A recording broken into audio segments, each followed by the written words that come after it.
Hello बच्चों, चलिए प्रश्न को देखते हैं। प्रश्न है, एक वृत्त की दो जीवाएं ए बी और सी डी परस्पर बिंदु पी पर प्रतिच्छेद करती है। सिद्ध कीजिए कि त्रिभुज ए पी सी समरूप है त्रिभुज डी पी बी।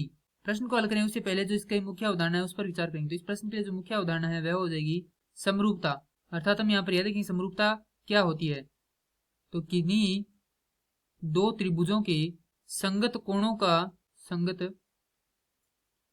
कोण या माफ कीजिए वह संगत भुजाओं का अनुपात बराबर हो तो वे समरूप त्रिभुज कहलाते हैं और उनका गुण क्या कहलाता है? समरूपता कहलाता है।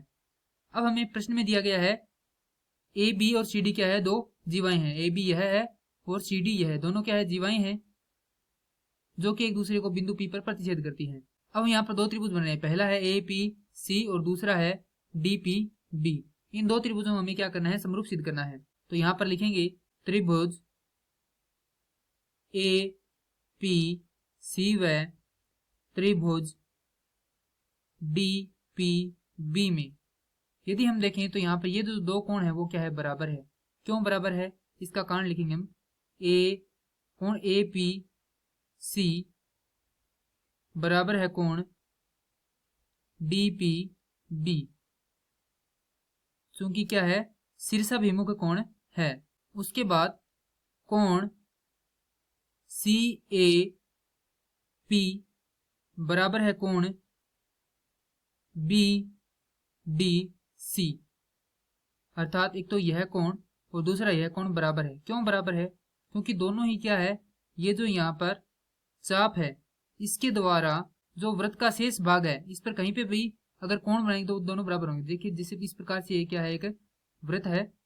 यदि यहाँ पर ये जो चाप है इस वृत्त पर कहीं पर भी कोण बनाएगी ऊपरी भाग में तो वो सारे कोण क्या होंगे? आपस में बराबर होंगे।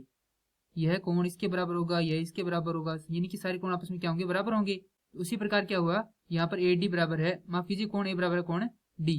क्यों है? क्योंकि यहाँ पर क्या है? बी सी एक चाप है। तो यहाँ पर लिखेंगे वृत्त की चाप द्वारा एक ही दिशा में या एक ही खंड में बने कोण बनाए गए कोण। तो यहाँ से हमारे पास दो कोण प्राप्त हो चुके हैं बराबर। तो यहाँ से लिख सकते हैं कोण कोण समरूपता से त्रिभुज ए पी सी समरूप है त्रिभुज। अभी देखिए यहाँ पर कोण ए किसके बराबर है? कोण डी के बराबर। तो सबसे पहले लिखेंगे डी। उसके बाद कोण पी बराबर है पी के, तो यहाँ पर लिखेंगे पी। और जो बच गया कोण कौन सा? सी। तो ये किसके बराबर हो जाएगा? बी के बराबर हो जाएगा। तो यहाँ से लिख देंगे बी। और यही क्या करना था? हमें सिद्ध करना था। मैं आशा करता हूँ कि यह प्रश्न आपको समझ में आया होगा। धन्यवाद।